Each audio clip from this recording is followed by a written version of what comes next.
ఏపీలో కేంద్ర ఎన్నికల సంఘం పర్యటిస్తోంది. సార్వత్రిక ఎన్నికలపై కీలక సమావేశాలు నిర్వహిస్తోంది.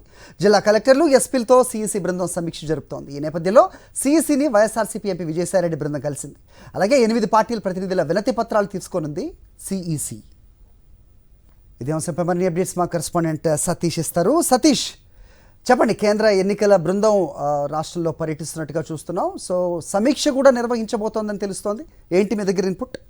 అది రాజకీయ పార్టీలతో చీఫ్ ఎలక్షన్ కమిషనర్ బృందం భేటీ కొనసాగుతుంది. వివిధ రాజకీయ పార్టీలు ఈరోజు ఉదయం 11 గంటల నుండి కూడా భేటీ అవుతుంది. ప్రస్తుతం వైఎస్ఆర్ కాంగ్రెస్ పార్టీ ఎంపీ విజయసాయిరెడ్డి బృందం ఆ సిఈసి రాజీవ్ కుమార్ నేతృత్వంలో ఎన్నికల కమిషనర్లతో భేటీ అవుతూ ఉన్నారు. ప్రధానంగా ఆ వైఎస్ఆర్ కాంగ్రెస్ పార్టీ గతంలో జరిగినటువంటి ఏవైతే ఆ అక్రమాలు ఉన్నాయో ఓటర్ల జాబితాకు సంబంధించి వాటిని సవరించాలని, ఎన్నికల సందర్భంగా నకిలీ ఓటర్ల నమోదుకు తెలుగుదేశం పార్టీ చేసినటువంటి ఆ అక్రమాలపైన చర్యలు తీసుకోవాలని కూడా డిమాండ్ చేస్తుంది. వీటన్నిటిపైన కూడా వినతిపత్రం ఇచ్చింది. దానికంటే ముందు ఆ తెలుగుదేశం పార్టీ అధ్యక్షుడు చంద్రబాబు నాయుడు, పవన్ కళ్యాణ్ కూడా సిఈసికి ఫిర్యాదు చేశారు. ఆల్ఫాబెటికల్ ఆర్డర్ ప్రకారం మొత్తం 8 రాజకీయ పార్టీల ప్రతినిధులను కూడా సిఈసి రాజీవ్ కుమార్, అదేవిధంగా అను పాండేతో కూడినటువంటి బృందం భేటీ అవుతుంది. దీని తర్వాత మరి కాసేపట్లో ఇప్పుడు రాజకీయ పార్టీలతో భేటీ ముగిసిన వెంటనే అన్ని జిల్లాల కలెక్టర్లు, ఎస్పీలు 26 జిల్లాలకు సంబంధించినటువంటి కలెక్టర్లు, ఎస్పీలు ఇప్పటికే చేరుకుని ఉన్నారు.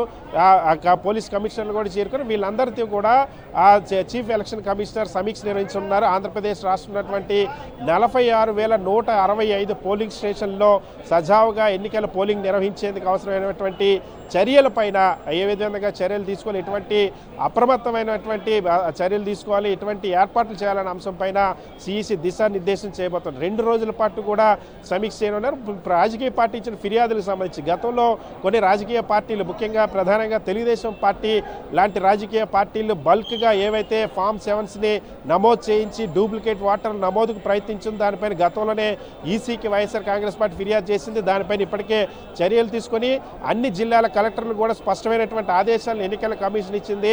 డ్యూయల్ ఓటర్స్ ఎవరైతే ఉన్నారో ఆ వాళ్ళు కానీ లేదా నకిలీ ఓటర్లు అందరినీ కూడా తొలగించాలనే అంశాన్ని చాలా స్పష్టంగా పేర్కొంది. ఇప్పుడు అదే అంశానికి సంబంధించి మరొకసారి ఫిర్యాదు చేయనుంది. ఫ్రీ అండ్ ఫెయిర్ ఎలక్షన్ కోసం అవసరమైనటువంటి చర్యలపైన వైఎస్ఆర్ కాంగ్రెస్ పార్టీ కూడా ఈసీకి రిప్రజెంటేషన్ ఇచ్చింది.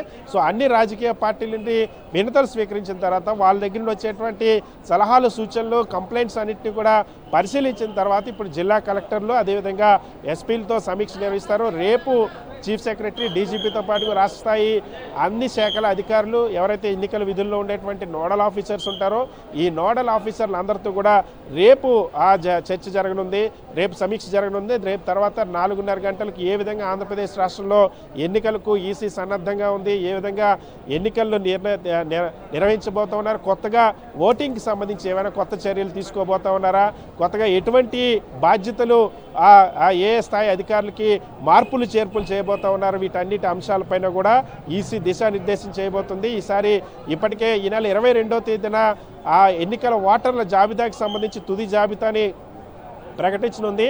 ఈ తుది జాబితాలో ఇప్పటికే వచ్చినటువంటి క్లైమ్స్కి సంబంధించి ఎటువంటి చర్యలు తీసుకునే అంశంపైన కూడా రివ్యూ చేస్తుంది. దాదాపుగా 5 లక్షలకు పైగా ఏవైతే బల్క్ ఓటర్స్ నమోదుకి చర్యలు తీసుకున్నారో వాటిని తిరస్కరించింది ఎన్నికల కమిషన్. సో ఈ 2 రోజులు కూడా రాబోయే ఎన్నికలు ఎప్పుడు నిర్వహిస్తారు, ఏ విధంగా నిర్వహించాలో ఏర్పాట్లపైన ఈసీ ఫోకస్ పెట్టి దిశానిర్దేశం అన్ని జిల్లాల కలెక్టర్లకి, ఎస్పీలకు, రాష్ట్ర యంత్రాంగానికి చేయనుంది. All right.